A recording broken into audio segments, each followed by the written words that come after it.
right now. The title, Study of the Potential Neurodegenerative Effect of PM2.5 in Animal and Human Cells. Authors Antonio Cristaldi, Rosalia Pellitteri, Paola Dell'Albani, Valentina Cognata, Eloise Pulvirenti, Chiara Copat, Fiore, Oliveri Conti, Margherita Ferrante.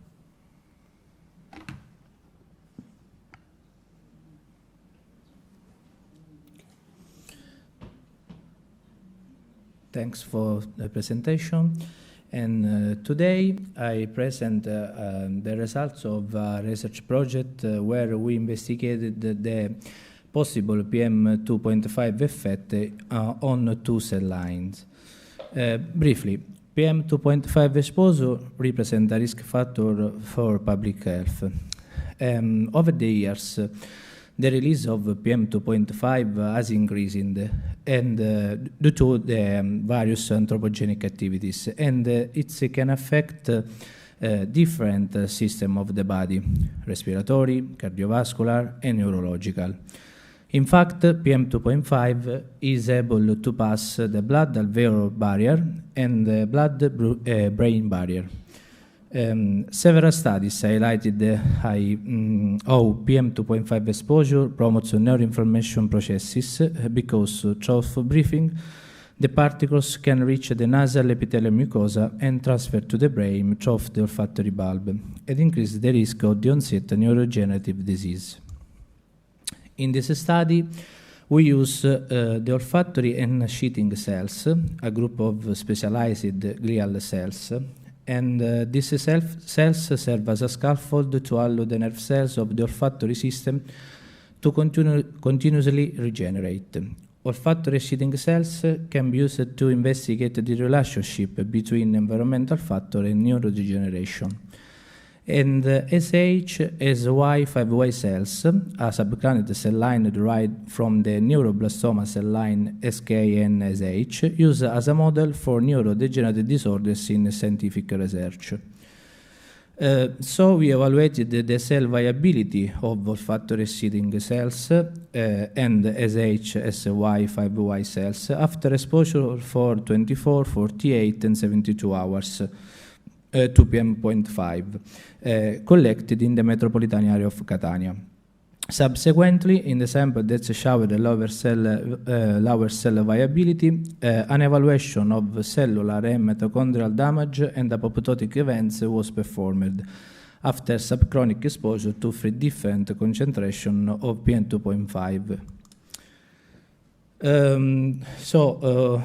We collected the PM2.5 in the Catania metropolitan area, and we carried out the PM2.5, the gravimetric determination of PM2.5, and also the characterization of 10 trace elements and 16 polycyclic aromatic hydrocarbons. Classified as priority by the United States of Environmental Protection Agency. Then, after the extraction of PM2.5, we performed also the extraction of PM2.5 and the dry PM2.5 powder. Then we are suspended the dry PM2.5 powder in 10 milliliters of culture broth, and then we carried out the exposure to cell lines. In particular, we have exposure of olfactory and sheathing cells and SH-SY5Y cells at 3 different concentrations, named low, medium, and high concentration.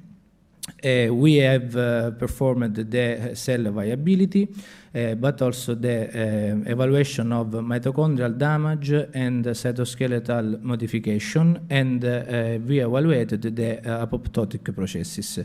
Furthermore, we have performed the detection of surface and morphological characteristic of the PM2.5 through the scanning electron microscopy analysis.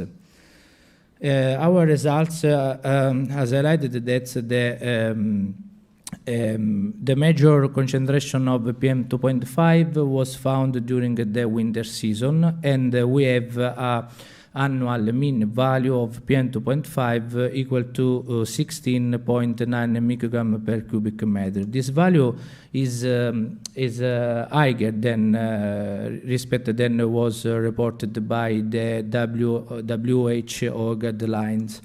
And for the trace element, we found the major concentration for chrome, copper, manganese, and nickel. However, this value is lower than reported by the Italian law.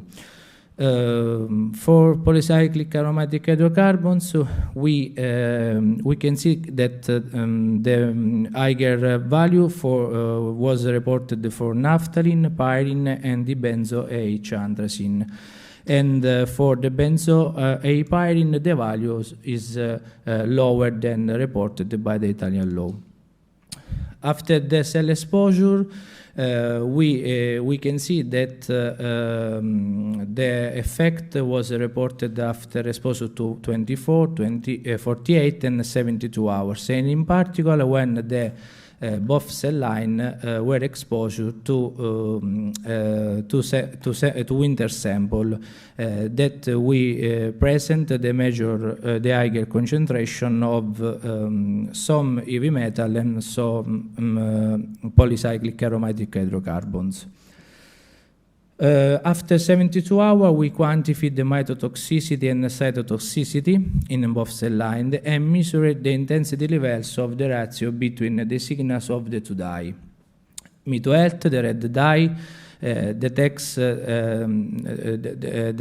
the variation in mitochondrial membrane potential, and the green that detects the modification of the permeability of the cells.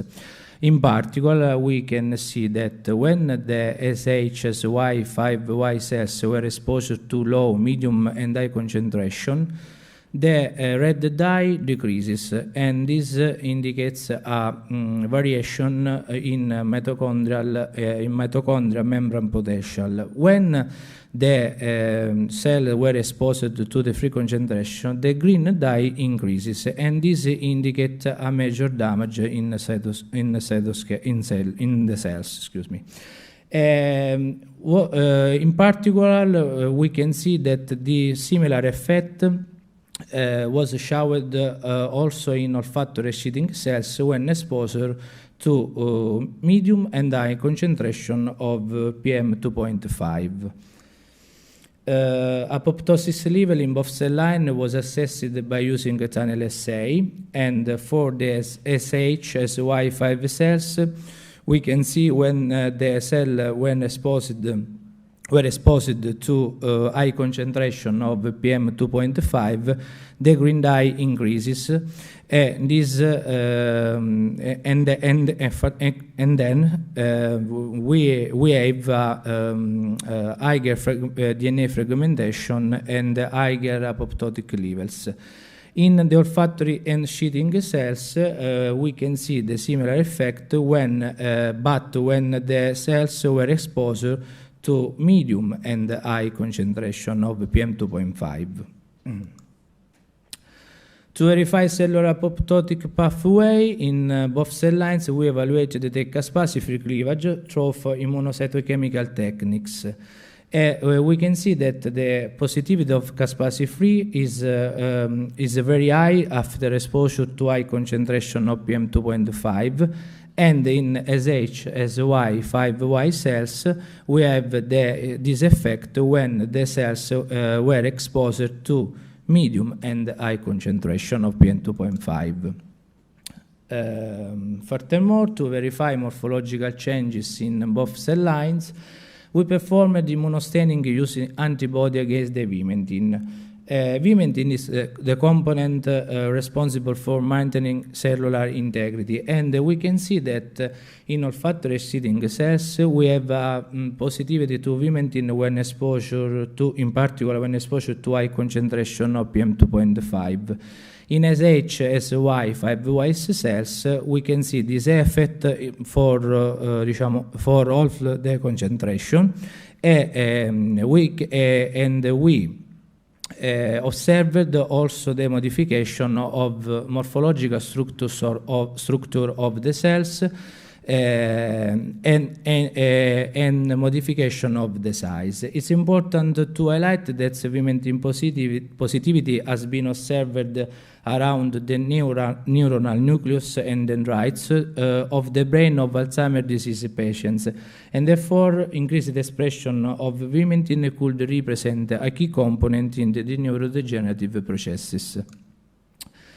Our results highlight how PM2.5 can exert mitotoxic and cytotoxic effect on both cell line tested.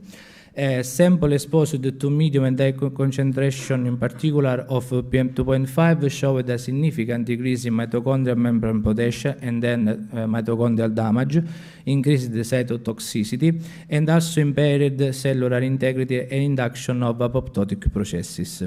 These events are involved in a neurodegenerative process that can lead to the onset of Alzheimer's and Parkinson.